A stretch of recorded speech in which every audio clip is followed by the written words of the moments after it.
folkens, long time no see, men jeg har haft lidt meget at se til det sidste år. 3. ved, afleveringer, eksamener, studentertiden.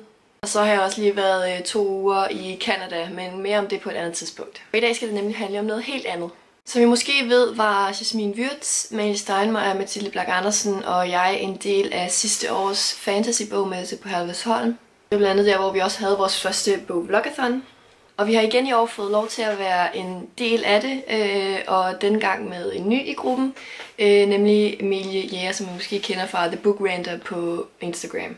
Jeg lægger selvfølgelig alle pigernes Instagram og andre sociale medier nede i beskrivelsen, så I kan gå derned og tjekke dem ud.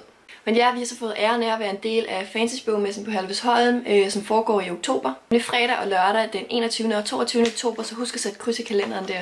Og jeg har fået tilsendt det her super fine cruise-skilt og en rigtig flot invitation med den sådan flot en her. Og ja, så det bliver rigtig spændende. Vi vil igen i år også derfor holde et bog-vlogathon op til, men det vil så være ugen før det, så det er fra den 10. til den 14.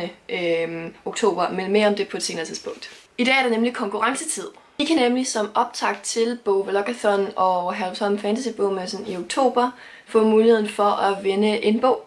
Og hvilken bog kan I så vinde, tænker I nok? Jo, I kan nemlig vinde bogen Skyggesider af Christina Bonde. Christina Bonde kommer nemlig også på Fantasy-bogmessen i oktober, og hvor hun så fortæller om sin bog Skyggesider, som udkom i 2015. Så snakker hun også om sin nye bog Sjæleværd, som udkommer i 2017. Men Skyggesider er den bog, I kan vinde, og den har en super flot forside, som I kan se her. Nogle af jer kender den måske, mens andre ikke gør, så jeg vil derfor lige læse op lidt, hvad den handler om. Har du nogensinde forvekslet drømme med virkelighed? Trishas tvillingesøster har begået selvmord. Forældrene taler ikke om det, eller om den spiseforstyrrelse, Trisha har levet med siden barndommen. I et forsøg på at flygte fra virkeligheden, finder Trisha trøst i fantasier om en mand. Fantasierne udvikler sig til drømme, og da en mystisk flaske dukker op og drager hende med velvære, trækkes Trisha længere og længere ind i en parallel opfattelse af virkeligheden. Flere unge kvinder begår selvmord omkring hende, og snart må Trisha sande, at det livstruende mareridt har diabolske rødder i hendes egen barndom. Så det lyder virkelig spændende.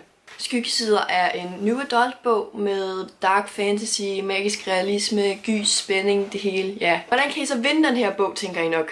Ja, nu hvor bogen handler om drømme og det her skel mellem drømme og virkelighed, så synes jeg, det kunne være rigtig sjovt at høre om nogle af jeres drømme. Hvis I har haft en rigtig underlig drøm, som stadig hænger ved, eller I kan stadig huske en drøm, som føles virkelig. Det kunne være et mareridt, en god drøm, som I også bare husker rigtig godt. Men virkelig bare en drøm, som hænger ved og som gjorde et indtryk på jer. Den drøm skal I fortælle om nede i kommentarfelterne. Og om en uge, så finder vi så en vinder blandt alle de kommentarer, der er skrevet. Jeg håber, I alle sammen vil deltage, og jeg glæder mig rigtig meget til at læse om alle jeres drømme. Derudover håber jeg også at se rigtig mange af jer til Herlufsholm Fantasy-bogmessen den 21. og 22. oktober.